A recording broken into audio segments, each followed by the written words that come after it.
KTO Radio présente À haute voix, la lecture intégrale des œuvres spirituelles majeures. Aujourd'hui, l'Oblat de Joris Karl Huysmans.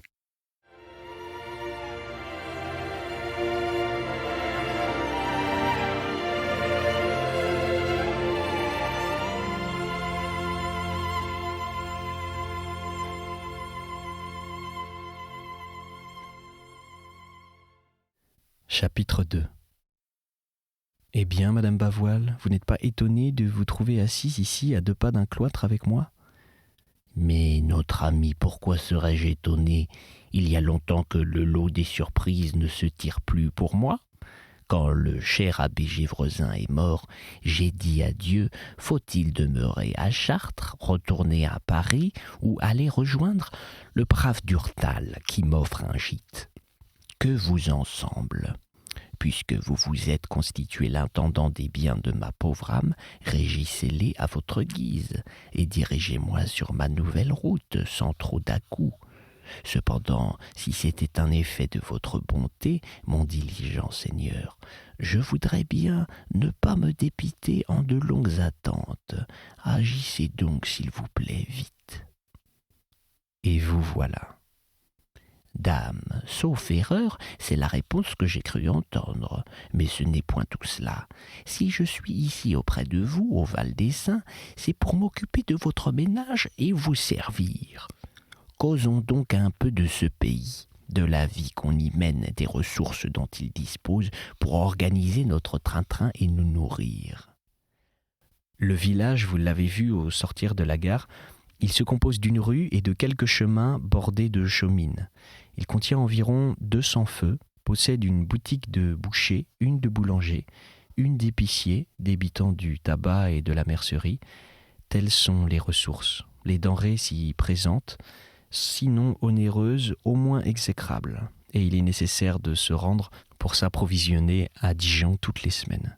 D'ailleurs, la mère Vergonia, qui a préparé jusqu'à ce jour ma popote, vous renseignera mieux que moi sur le choix et le prix des comestibles. Elle viendra ce soir et vous pourrez à votre aise l'interroger. La maison n'est pas mal, autant que je suis à même de la juger par un premier clin d'œil. Et le jardin est spacieux et planté de beaux vieux arbres, reprit Madame Bavoil après un silence. Tout est donc pour le mieux. Et vos bénédictins ? Ils habitent là-bas. Tenez, regardez par la fenêtre la longue rangée des croisées du monastère et le clocher de l'église. Vous ne tarderez point au reste à les connaître, car il est bien rare que l'un d'eux traverse le bourg sans passer par ici pour me serrer la main. Ce sont de pieuses gens dont la fréquentation est un réconfort. Ils sont nombreux ? Une 50aine, y compris les novices et les convers. Et notre ami, c'est une grande abbaye que ce couvent du Val des Saints. Oui, c'est l'une des plus importantes fondations qu'ait autrefois créé Solesmes. C'est le grand cloître de la Bourgogne. Son origine est ancienne ? Oui, il y eut en ce lieu un prieuré dépendant de cette illustre abbaye de Saint-Seine, située à peu près de 5 lieues de Dijon, et dont les bâtiments réparés, ou plutôt changés de fond en comble, se sont mués en des usines d'hydrothérapie et des entrepôts de malades qu'on douche. Saint-Seine, qui fut institué en 534 par le saint de ce nom, a compté parmi ses religieux saint Benoît d'Agnan, le réformateur de l'ordre de Saint-Benoît, au IXe siècle. Son prieuré du Val des Saints fut florissant. Il subsistait encore à l'époque de la Révolution, mais il traînait une piété languissante et achevait d'égoutter une vie sans gloire. Il disparut dans la tourmente. Il a été exhumé il y a une 30aine d'années seulement. Don Guéranger, l'abbé de Solesmes, auquel on donna ses ruines, le réédifia, et le peupla de moines et de minuscules prieurés qu'il était à ses débuts, il devint une puissante abbaye. Et l'ami de l'abbé Plomb, celui qui est venu nous voir à Chartres, dont je ne sais quoi, je n'ai pas la mémoire des noms. Don Felletin ? C'est cela même. Est-il ici ? Oui, il est le maître des novices. Je serais contente de le saluer. Vous le reverrez. Je lui ai annoncé votre arrivée. Alors, comme société, vous avez celle des moines et en dehors d'eux. En dehors d'eux, dame, c'est plutôt court. Il y a dans ce bourg un vieux garçon très bizarre et un peu bourru, mais bonhomme, Monsieur Lampre. Il habite une assez belle maison contiguë au monastère. Il daube sans arrêt sur les bénédictins qu'il adore, mais c'est une affaire de mots. Lorsqu'il dit d'un père « c'est une pieuse brute », il faut traduire « c'est un religieux dont les idées ne concordent pas absolument avec les siennes ». Le tout est de s'entendre. Comment les moines le fréquentent-ils ? Ils le connaissent et savent que personne ne leur est plus dévoué. Il l'a prouvé et maintes fois, d'abord en les gratifiant de l'abbaye dont il était le possesseur, puis en s'allégeant à leur profit lorsqu'ils subissaient des moments difficiles, d'imposantes sommes. La vérité est qu'ils rêvent d'une perfection idéale qui ne peut exister, et le côté humain que chaque cénobite garde forcément l'irrite. Il n'en est pas moins, malgré ce travers, un chrétien et serviable et pieux. Il est fort savant d'ailleurs sur les us et coutumes monastiques, et il possède une bibliothèque spéciale de monographies conventuelles et surtout une collection d'enluminures les plus rares. En dehors de ce laïc, le seul que l'on ait plaisir à visiter, il y a une oblate, Mademoiselle de Garembois, qui est bien la plus charitable des créatures et la plus indulgente des vieilles filles. Elle recèle dans un corps de grosse dame un peu mûre une âme toute jeune, une âme toute blanche de petit enfant. On rit un tantinet d'elle, dans le village et dans l'abbaye, à cause de sa manie de porter sur sa toilette des couleurs liturgiques du jour. Elle est un ordo vivant, un calendrier qui marche. Elle est le fanion du régiment. On sait qu'on va célébrer la fête d'un martyr lorsqu'elle pavoise son chapeau de rouge et celle d'un confesseur lorsqu'elle arbore les rubans blancs. Malheureusement, le nombre des teintes ecclésiales est restreint et elle le déplore assez pour qu'on la raille. Mais tout le monde est d'accord pour admirer sa candide belle humeur et son infatigable bonté. Vous la verrez, et vous ne serez pas longue à discerner ces deux ardentes toquades, la fine cuisine et les offices. Elle raffole des fastes liturgiques et des petits plats. Sur ces matières, elle en remontrerait aux plus érudits des maîtres queux et aux plus studieux des moines. Dites donc, notre amie, elle n'est pas banale, votre oblate. Et ce qu'elle les aime, ces bénédictins. Elle eut jadis la vocation d'une moniale, et elle fit son noviciat à l'abbaye de Sainte-Cécile de Solesmes. Mais avant de le terminer, elle tomba malade et dut, sur l'ordre du médecin, l'abandonner. Elle se console maintenant en vivant dans les environs d'un cloître. La moniale desséchée a reverdi oblate. Mais pour comprendre ainsi la liturgie, elle doit être savante. Elle sait le latin. Elle l'a appris pendant son noviciat à Solesmes, et elle l'a, je crois, retravaillé depuis. Mais sortie des traités sur le plein chant et l'office divin, rien n'intéresse. Elle jubile pourtant, ainsi que je vous l'ai raconté, lorsqu'il s'agit d'une savoureuse cuisine. Alors elle est le cordon bleu conventuel, la mère de blé mûr du fourneau. Elle peut ainsi aussi bien réciter des recettes de manuels culinaires que les anciennes du psautier. Pourquoi ne réside-t-elle pas dans ce Solesmes où elle a commencé son noviciat ? Parce qu'elle n'a, ainsi que moi, déniché aucune location dans ce bourg. Et puis elle est la nièce de Monsieur Lampre, de ce vieil original dont je vous ai parlé. Il est le seul parent qui lui reste, et elle est venue se fixer auprès de lui et du monastère. Et ils habitent la même maison ? Non, ils ont beau se choyer, ils se dévoreraient s'ils vivaient constamment côte à côte. Je vous laisse à penser d'ailleurs si elle échange des coups de bec et d'ongles avec lui lorsqu'il médit de ses chers moines. Excepté ces deux personnes, nul, je le répète, n'est à fréquenter dans ce trou.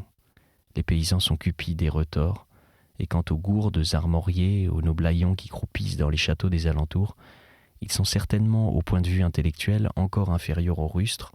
On se salue lorsque l'on se rencontre et c'est tout.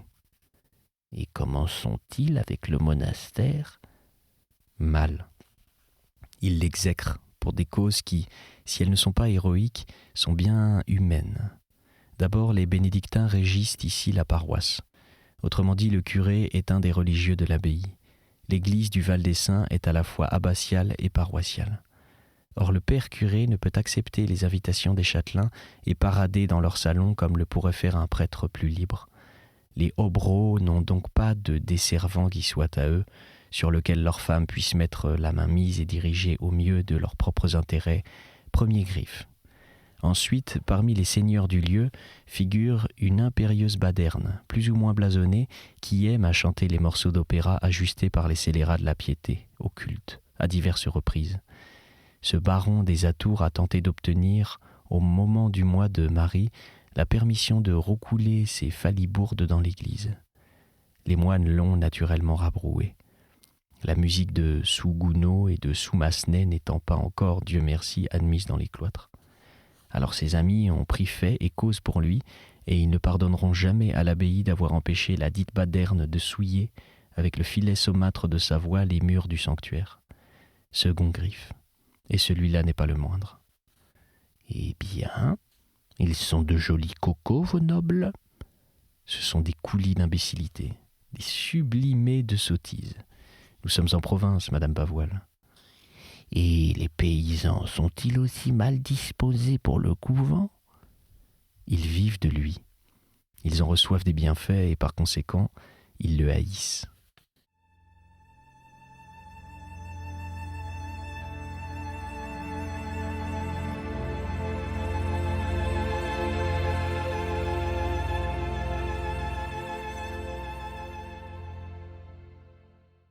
Mais c'est un pays de brigands dans lequel vous m'avez amené ? Non, répondit en riant Durtal. Il n'y a pas de brigands au Val des Saints, mais des parangons de vanité et des modèles de bêtise. Après tout, c'est peut-être pis, mais vous n'avez qu'à m'imiter, à refuser absolument de les connaître et vous aurez la paix. Qu'est-ce qui sonne là ? Interrogea Madame Bavoil qui écoutait le tintement prolongé d'une cloche. Ce sont les premiers coups des vêpres.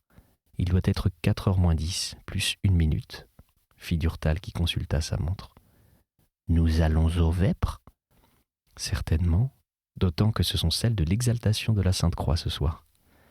Alors je vais voir pour mon début un bel office ? Voir, non. Entendre, oui. Cette fête est un double majeur et ne comporte pas le luxe que vous pourrez admirer au double de première classe à Noël, par exemple. Mais si vous n'assistez pas à une magnifique cérémonie se déroulant dans les méandres enflammés du chœur, vous écouterez au moins un office splendidement composé avec ses merveilleuses anciennes et son hymne brûlante teinte de sang. Ils étaient arrivés, en devisant devant l'église. « Oh, mais elle est antique !» s'exclama Madame Bavoil en regardant le porche qui arborait le ton de la pierre ponce et se fleurissait de mousse couleur d'or-piment et de laque verte. Oui, le clocher et le porche sont du XVe siècle, mais tout le reste de l'église est neuf. L'intérieur a été reconstitué tant bien que mal, enlaidi par un affreux chemin de croix, éclairé, sauf le fond, par des vitres blanches. L'église du Val des Saints n'est plus qu'un souvenir inexact de ce qu'elle fut dans sa jeunesse.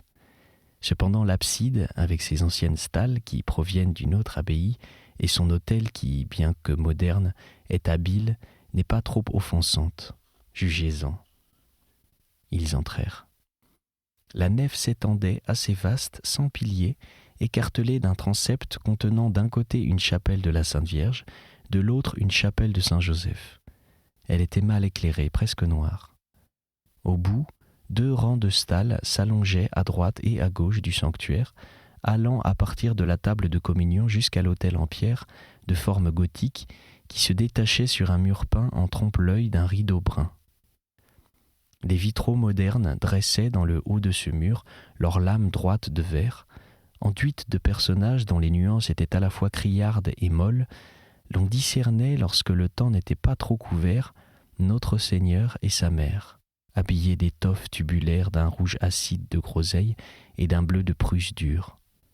Puis Saint Bénigne, de Dijon, coiffé d'un pain de sucre couleur de potiron et affublé d'une chasuble oseille, Saint Bernard enveloppé dans un manteau d'un blanc sale d'eau, de riz, Saint Benoît, Saint Odilon de Cluny, Sainte Scolastique et Sainte Gertrude revêtue de coule d'un noir de résiné sec. Cela avait été teint et cuit, il y avait une 20aine d'années, par un Lavergne quelconque.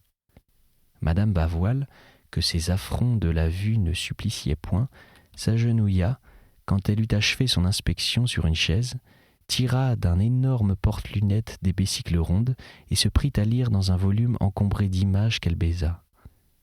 Les cloches tintèrent assez longtemps, puis se turent, et quelques minutes après, 4 heures sonnèrent, et elles retentirent encore. Un bruit martelé de pas se fit entendre sous les dernières volées des sons. Madame Bavoil tourna la tête.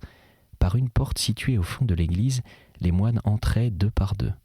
Derrière l'abbé, seul, reconnaissable à sa croix pectorale d'or, et il montait les quelques marches du chœur devant la barre de communion, s'agenouillait par couple devant l'autel, puis après s'être relevés, se saluaient et gagnaient leur place, l'un à gauche du côté de l'Évangile, l'autre à droite du côté de l'Épître.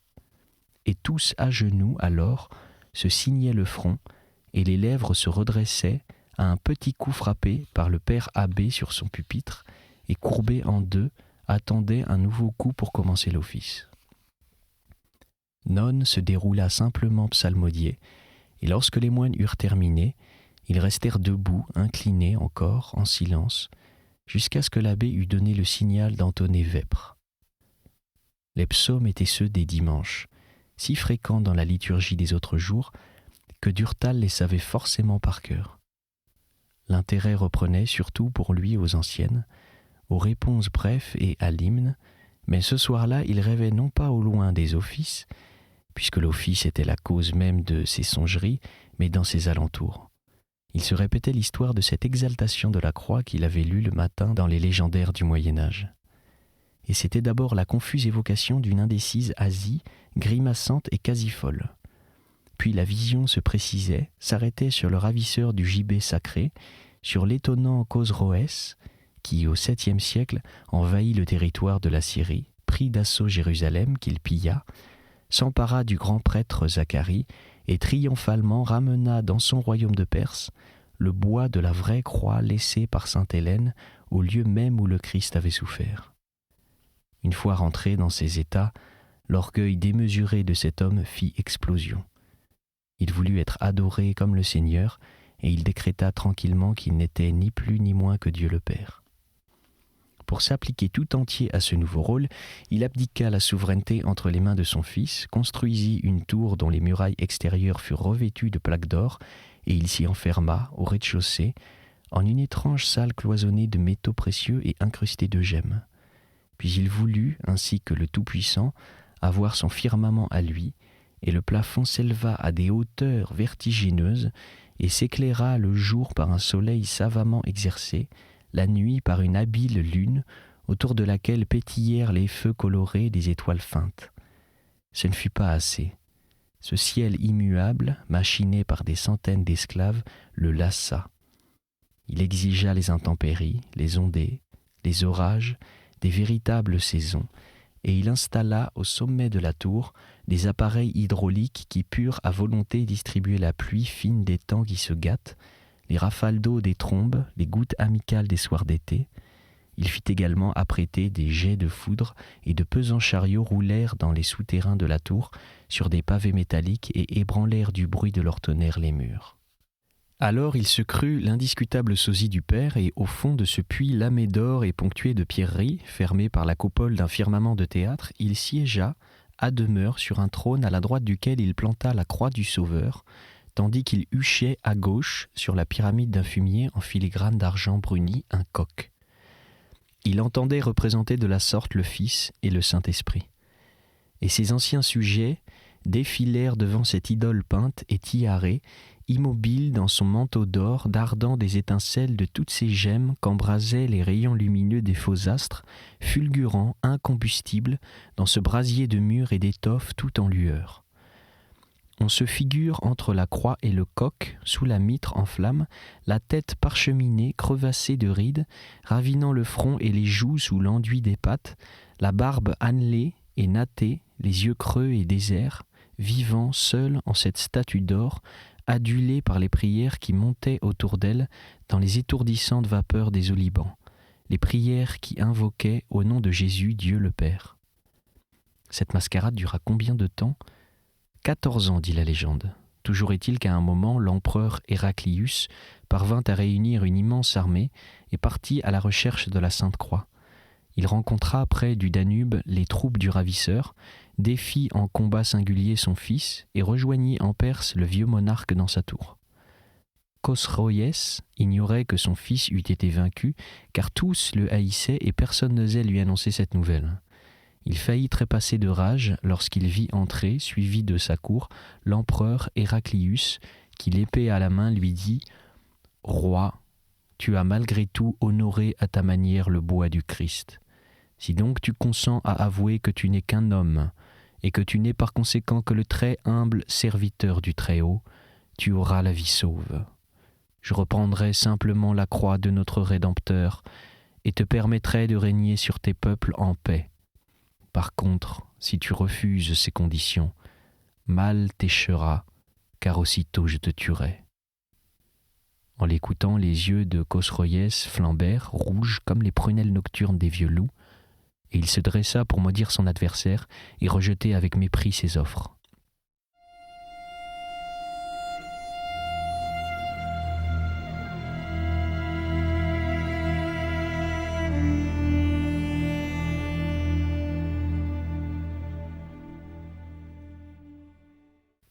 Alors d'un revers de lame, l'empereur décolla le vieillard, et la tête vola et rebondit sur les dalles, se balançant un instant sur la nuque, hocha ainsi que pour répondre encore non, et finalement s'inclina tout d'un côté, et les yeux s'éteignirent, tandis que la momie d'or tombait, versant par le trou ouvert du col, de même que par une bonde débouchée de tonnes des flots de sang. Et Héraclius fit ensevelir le souverain et détruisit sa tour. Gloria patri et filio, et spiritui sancto. Tous les moines, debout dans leur stalle, étaient courbés en deux, le front touchant presque au pupitre placé devant eux. Ils se relevèrent en répondant « Sicut erat in principio » et se rassirent en terminant « Et in secula seculorum amen ». Il est absurde de s'évaguer de la sorte, pensa Durtal. Je ferais mieux de suivre mes vêpres que de courir ainsi la prétentaine à propos d'une fête dont la légende est d'ailleurs controuvée. L'histoire est plus simple. En 611, le roi des Perses, Khosroès, soumit Jérusalem avec l'aide des Juifs, qui prétendaient reconstruire le temple. Il égorgea les chrétiens, fit prisonnier le grand prêtre Zacharie et emporta le bois de la vraie croix. Ce fut alors une croisade des catholiques contre ce mécréant. L'empereur Héraclius débarque en Sicile, gagne la bataille d'Isus, retourne à Constantinople et, soutenu par les tribus de Caucase, se rue sur Trébizonde, où pour venger le meurtre des prêtres de la Judée, il massacre les mages, puis après s'être allié avec les hordes du Volga, il marche de nouveau contre l'armée des Perses, là-bas à Ninive, et se replie sur Taurus. Là, des propositions de paix lui sont présentées par Sisroès, le fils du roi, qui vient d'assassiner son père. Elles sont acceptées, le prêtre Zacharie est délivré, et la croix et les aigles romaines conquises à Jérusalem par Khosroès sont rendues. Khosroès aurait donc été trucidé par son fils, et sans qu'il soit question d'une tour machinée et d'un coq. Quant à Héraclius, il résolut de ramener le signe du salut au Saint-Sépulcre. Lorsqu'il fut arrivé à Jérusalem, il chargea la croix sur son épaule et voulut commencer l'ascension du Golgotha. Mais lorsqu'il eut atteint la porte de la ville qui mène à la montagne, il lui fut impossible d'approcher d'un pas. Alors le patriarche Zacharie lui fit observer que quand le Christ était entré par cette porte, il n'était point paré d'habits royaux, mais vêtu simplement et monté sur un âne, donnant ainsi un exemple d'humilité aux siens. L'empereur se dépouilla aussitôt de sa pourpre, ôta ses sandales et s'affubla de la défroque d'un pauvre. Ce après quoi il franchit sans difficulté la pente du calvaire et replaça la croix au lieu même où Khosroès l'avait prise. Cela n'empêche que ce brave Héraclius a mal fini, conclut Durtal, car il a propagé l'hérésie des monothélites, c'est-à-dire de ceux qui, tout en reconnaissant la nature divine et la nature humaine de Jésus, n'attribuaient à ces deux natures distinctes qu'une seule opération, qu'une seule volonté. Et il est mort, laissant des successeurs demeurer célèbres par leur dévergondage et par leurs crimes. Et en voilà assez, revenons à notre fils. Il lui fut facile, cette fois, de se récupérer. Le chœur chantait l'hymne de Fortunate, le Vexilla Regis, et l'envolée superbe de cette séquence, le défilé de ses strophes charriant d'impétueux trophées, le saisissait en moelle. Il écoutait extasié ses cris de triomphe. l'étendard du souverain s'avance, voici que resplendit le mystère de la croix. Et ces apostrophes débellatoires, ces clameurs d'allégresse, arbre éblouissant que rougit le sang d'un Dieu, balance au bras de laquelle se suspend la rançon du monde, salut ô croix, unique espoir. Et ce fut la longue ancienne du Magnificat, répétant les acclamations et les louanges du poète. Ô croix plus radieuse que les astres, doux bois, doux clou, soutenant un poids plus doux encore. Et le Magnificat entonné sur le ton solennel et le Salve Regina, rappelant la créature à la réalité du péché, implorant après les hurrahs liturgiques sa grâce. « Savez-vous qu'ils sont très attrayants, vos offices ?» dit Madame Bavoil, lorsqu'ils furent sortis de l'église. N'est-ce pas ? C'est autre chose que dans les cathédrales de Paris et de Chartres. Ce qui manque toutefois à ces offices bénédictins, c'est la voix de l'enfant. Mais on ne peut tout avoir. Je devrais être blasé sur ces cérémonies depuis le temps que je les pratique, mais non. Elles me semblent chaque jour neuves. J'écoute encore avec plaisir ces 4 psaumes du dimanche dont nous sommes saturés, car ils se réitèrent éternellement à propos de presque toutes les fêtes. Pourquoi la liturgie attribue-t-elle une pareille importance à ces psaumes ? Et au fait, pourquoi en avez-vous 4 au lieu de 5 comme nous ? Car enfin, il en manque un, le dernier. Oui, les vêpres bénédictines ont le dernier psaume du romain en moins, et en plus une leçon brève qui est généralement une merveille de mélodie déférente et câline. Pourquoi ? Je l'ignore. Sans doute parce que l'office monastique a été gardé intact depuis son origine, tandis que le romain s'est amélioré avec les âges et ne s'est arrêté que quand il a eu atteint sa forme définitive, son apogée.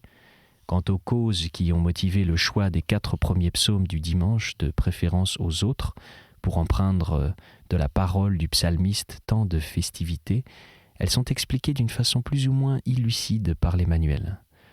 Pour le psaume du début, le Dixit Dominus Domino Meo, cela se conçoit. Notre Seigneur l'a cité pour démontrer sa divinité aux pharisiens. Il est donc naturel que ce chant messianique occupe dans les vêpres la place d'honneur. Le 3e, Beatus vir qui timet Dominum, a été de son côté mentionné par saint Paul dans son épître aux Corinthiens pour les inciter à pratiquer largement l'aumône. C'est encore une raison de précédence, moins clairs sont les mobiles à fournir pour les 2 autres. Cependant le 2e, le Confitebor tibi, domine in toto cordemeo, contient, en parlant de la manne que Jéhovah distribua aux Hébreux dans le désert, une allusion à l'aliment pascal. Peut-être est-ce pour cela qu'il fut mis hors de pair. Enfin le 4e, le Laudate pueri Dominum, est un beau cantique de louange qui clôt dignement la série. C'était À haute voix, une émission de KTO Radio. Aujourd'hui, l'Oblat de Joris Karl Huysmans. Lecture, Pierre Deveau. Captation et réalisation, Aymeric Plouinec et Thibaut Dagalier. Une émission disponible en podcast sur ktoradio.com et sur l'application KTO Radio.